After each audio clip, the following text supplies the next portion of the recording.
আরেক কমিটি ওদেরকে কি জবাব দিব আমি ভাই? আমি শুধু ভাইয়ের দিকে তাকাইয়া আমি তো 9:30 চলে যেতাম, কারণ আল্লাহর রাস্তে আমি মাপ চাই, আল্লাহর রাস্তে।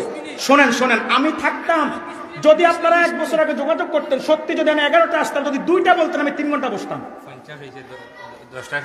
দোয়া করতেছি সবাই আগামী বছর বাসায় রাখলে যদি যোগাযোগ করে। শোনেন, আপনারা জানেন শ্রীমঙ্গলের মাহফিলগুলা 10টা 10:30টার পরে মানুষজন চলে যেতে থাকেন, শীত প্রচুর পড়ে ওই এলাকাতে। আমি ওই ডেটটা 1 বছর আগে লেখছি, 1 বছর না 1.5 বছর হবে। রাত 10টায় তাদেরকে টাইম দিছি। এখানে বাদে আসা টাইম ছিল, এখান থেকে হয়তো 1 ঘন্টায় আমরা যেতে পারতাম, কথা বলে না। কিন্তু এখানে তো আমাদের উত্তরটা, আমি কিন্তু মাগরিবের পর আমি মাগরিব পড়ছি আপনাদের রবির বাজার মসজিদের হুজরাতে এসে।